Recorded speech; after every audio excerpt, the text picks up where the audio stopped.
చేస్తే వాళ్ళే ఇష్టం, ఎవరు మంచి పరిపాలన చేస్తే వాళ్ళే ఇష్టం. 100 సంవత్సరాలకు ఒకసారి మహాకుంభమేళ వస్తుంది అని చెప్తారు కదా, అట్ట మన పవన్ కళ్యాణ్ వచ్చింది. ఇంకంతే. నాకు ఇంకా రాజకీయ నాయకులు గీజకీయ నాయకులు వీళ్ళంతా ఇప్పుడు మన జగన్ గారు మంచి చెప్తే చెబుతాను, మంచిగా చేసిన చెబుతాం. మన రేవంత్ రెడ్డి మంచి చెప్తే రేవంత్ రెడ్డి మంచి చెప్తాం. మాకు ఏడ మన మిర్యాలగూడెం కాడ ఆయన పిఎల్ఆర్ అనేవాడు భక్త లక్ష్మారెడ్డి, ఆయన చేస్తుండు 10 మందికి భోజనం పెడుతుంది. ఒక్కొక్క రాజకీయ నాయకుడు ఒక్కొక్క మంచి చేస్తారు. మంచి చేసినప్పుడు అది ప్రజల కాలంలో పడ్డప్పుడు వాళ్ళు అదే మంచి చెబుతారు. కానీ మీరు చెప్పమంటే ఇంకొకరు చెప్పమంటే అది మంచి కాకపోయినా చెప్పమంటే చెప్పం. నేను చెప్పను, ముందు ఫస్ట్ నేను చెప్పను. అది ప్రస్తుతం ఆంధ్రప్రదేశ్ లో కూటమి ప్రభుత్వం సంవత్సరం పైన అయింది పాలన చేస్తూ, ఎట్లా అనిపిస్తుంది?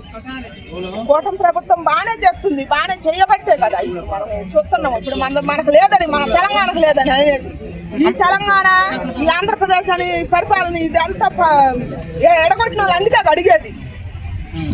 పవన్ కళ్యాణ్ పరిపాలన అనిపిస్తుంది మా డిప్యూటీ సీఎం అయింది కదా, ఆయన పవన్ కళ్యాణ్ పరిపాలన మామూలు లేదు. ఓకే, ఎట్లుంది ధర్మమూర్తి పరిపాలన చేస్తే ఇంక అంతే ఉంటుంది, బాగుంటుంది. అందుకే అడిగేది. మరి ఇప్పుడు జై జనసేన ఆయన సొమ్మ తీసిండు, అందుతో ధర్మం పెట్టిండు, మామూలు పెట్టలేదు ఆయన ధర్మం. నీకు నిక్కర స్కామ్ గురించి దీని గురించి దాని గురించి చెప్పాలంటే ఏం చెప్పను, ధర్మం గురించే చెప్పమంటే చెబుతా నేను. ఆయన ధర్మం ఏం చేస్తుండు కాబట్టి ధర్మం గురించే చెబుతా నేను. అది ఆయన ఈ దేశం మీద వాళ్ళకి ఒకటే చెబుతాను నేను.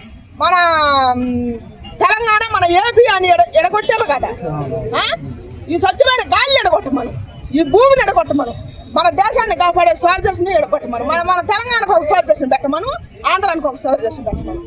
ఎందుకు చేయాలి ఇట్లా? ఎందుకు చేయాలి? మన భారతదేశం అందుకే జై భారత్, జై ఇండియా. సూపర్ అమ్మ.